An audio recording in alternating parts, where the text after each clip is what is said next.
Brandon Johnson, man, you do not want these problems.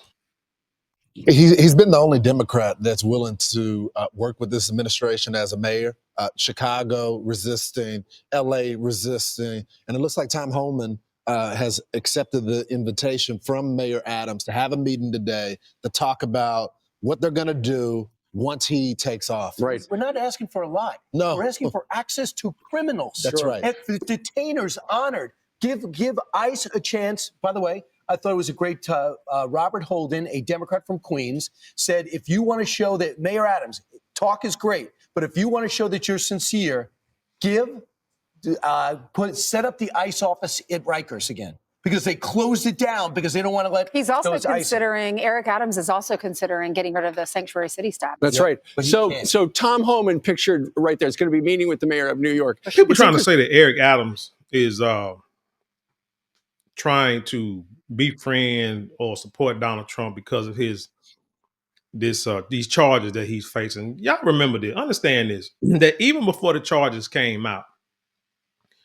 he questioned the sanctuary city thing as a whole, because he said, okay, let's bring him in. Now again, I told y'all this is all a money grab.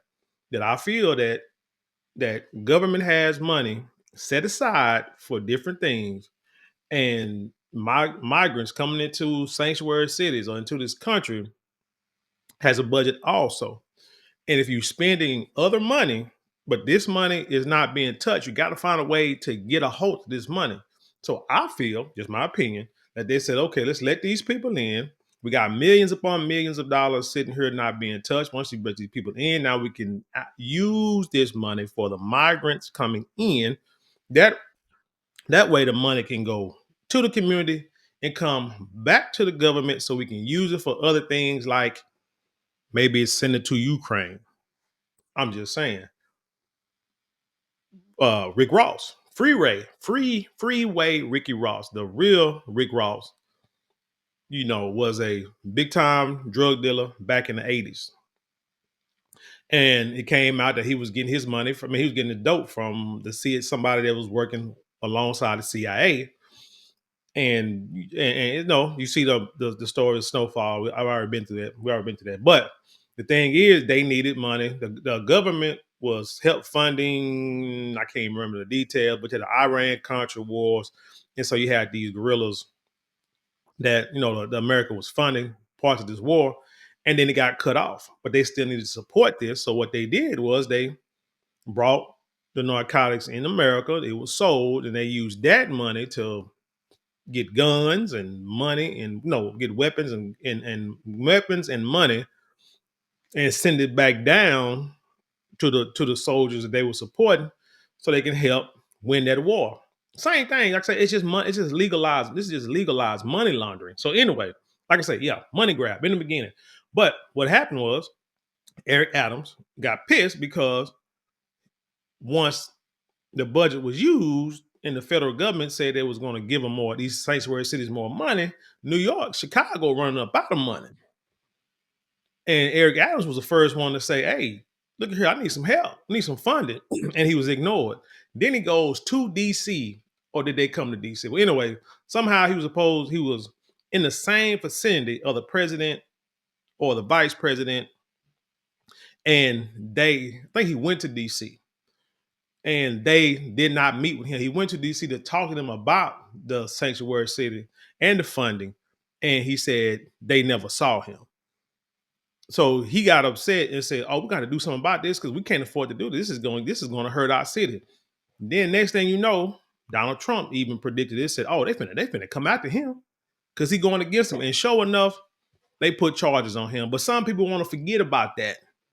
Some people want to say, oh, he just on Trump's side because so he can help his case with these charges. And so what? And like, you mad about that? Hell no, I'm not. I understand it. If that is part of it, hey, timing is a song gun, ain't it? But hey, I'll take advantage. Everybody else do. It's like people get mad when somebody else take advantage of a situation for themselves and they can't take advantage. But doggone it, if you had an issue and you needed help with something and somebody was there who can actually help you get out of a bad situation, man, you know you take it. So y'all stop stunting. But anyway, that's all I want to say about that. Let's keep going. Interesting. On Monday night, Tom Homan was at an event, and he revealed, we know that the deportation plan, on a wide scale, you know what American city they're going to start in? They're going to start in Chicago. He was a guest Monday night at a holiday party for Law and Order Pact. This is one of the quotes, according to CBS in Chicago. Tom Homan said, Chicago's in trouble because your mayor sucks and your governor sucks. And so he said it's going to start in Chicago right after the inauguration.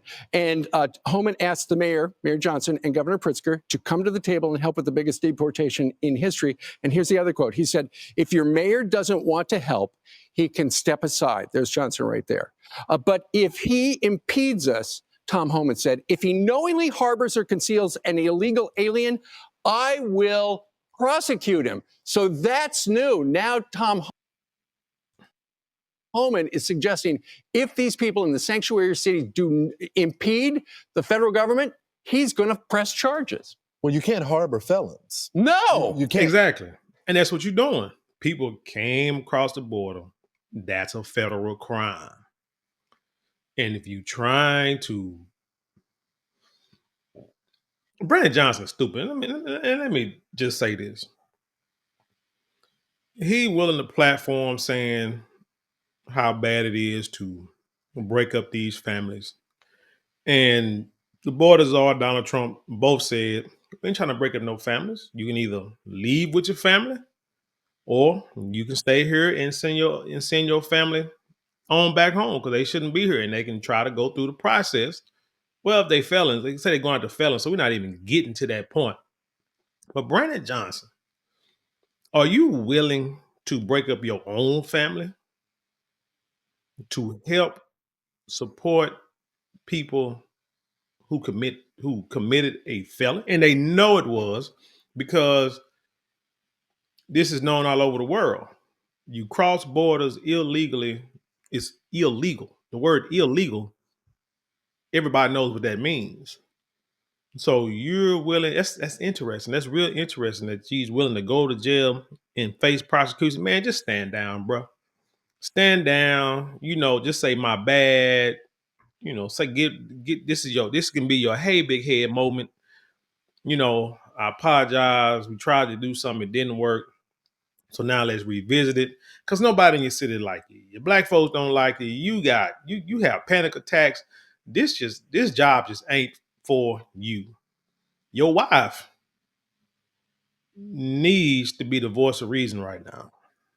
Your children should be the voice of reason right now to tell you this ain't worth it.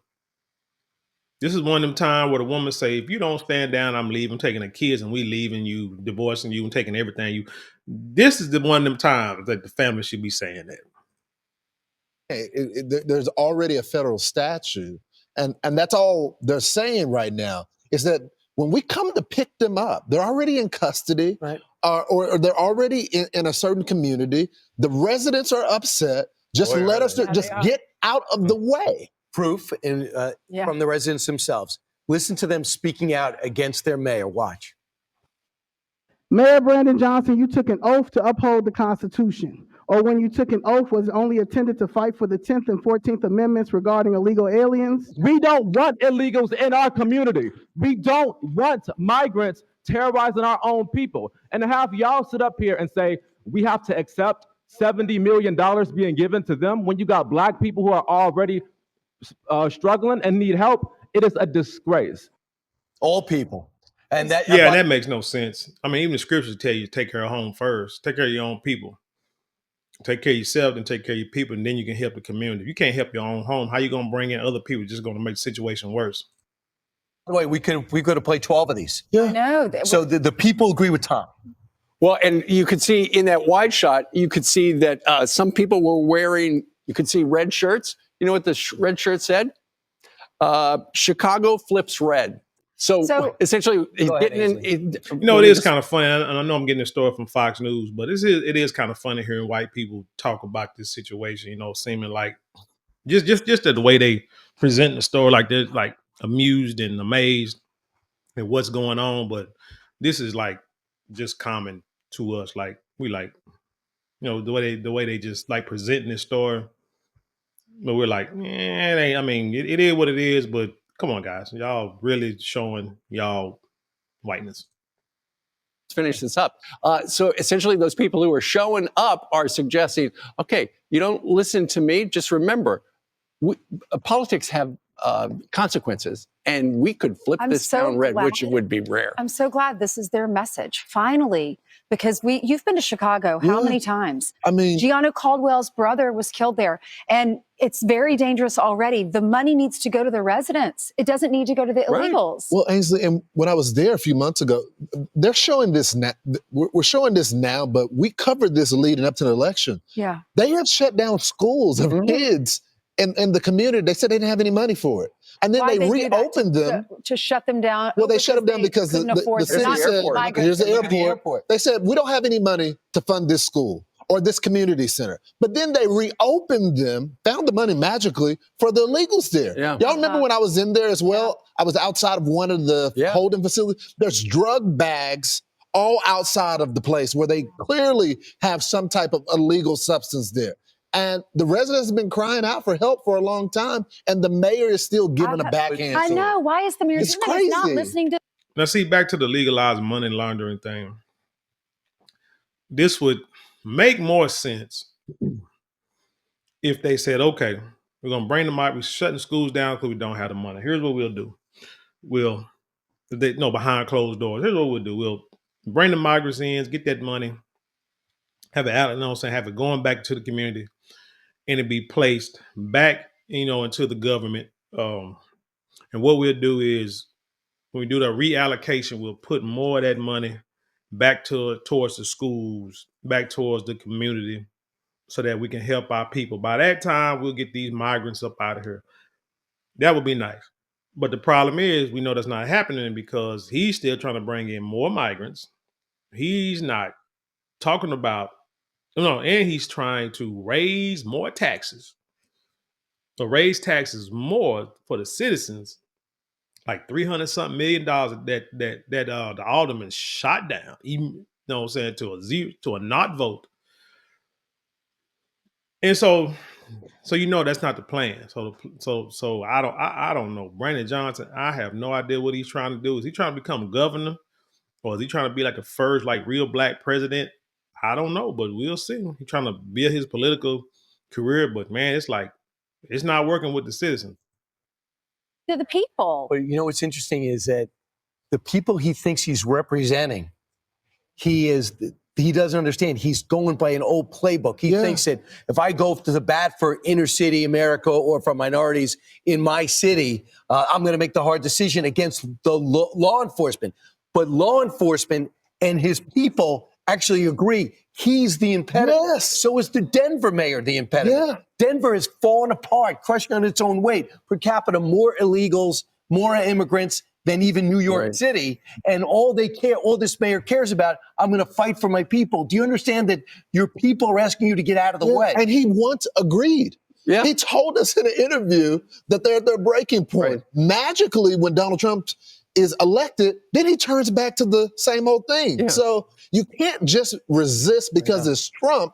You got to do what your people are asking you to do. And the Chicago people are simply saying, look, you're spending too much money on the migrants. And you know what? You know what I think the people of Chicago would like? A Department of Government Efficiency. How long is they need a Doge in Do Chicago? you want to know how long he's in office? Everybody buy some Dogecoin right now.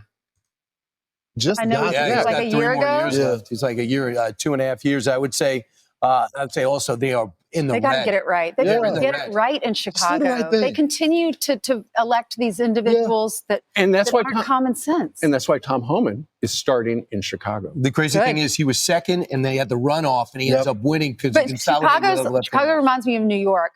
Remember, they were great cities, great cities. I still love New York. Y'all know I love New York, but it's different. Chicago's beautiful. Chicago was a clean mini New York. I used to always say I love to go visit my college friends in Chicago. But now we're hearing all these stories of how, Carly used to live there. They had an apartment there. Her husband. Yeah. And there was I will never. Well, I've never been in New York or Chicago. Probably go there sometime soon. But anyway, yeah, Brandon Johnson, man, it's not worth it, bro. I mean, you about to destroy your family, your city. Your city's already destroyed, man. Sometimes you just gotta cut your losses and say, hey, I messed up. Let's try something different. Eric Adams, he doing the right thing. He like, shoot, I mean, ain't nothing wrong with trying. I mean, trying and failing, that's just part of life. People get mad and say with Eric Adams and trying to say, oh, it's too late now because, you should have thought about that in the beginning. No, he was thinking about it in the beginning. And I'm sure there was a plan, which y'all, again, or not understanding is that the federal government initiated this. Your Biden administration initiated this, having these people come up here, told these sanctuary cities that they had their back, kind of like how you do with the black women. You had our back, we got your back, and then next thing you know, they turn their back. Same thing. And so Eric Adams was just like, shoot, I see what's going on. No. We're going to have to revamp this and revise this. That's a man. That's a smart man, smart individual. And I applaud Eric Adams. Like I said, you just got to know when to cut your losses. But anyway, tell me what you think about this story. Leave your comments below. Share it with the world. Let's have an intelligent conversation around here. You know how we do. Don't forget, like, share, comment, and subscribe. Those 4 things cost you maybe a couple of minutes out your day, but it means the world to us here. If you would like to support financially, you can give super thanks, super chats, super stickers, and you can go to the description box, click on links there to help support us.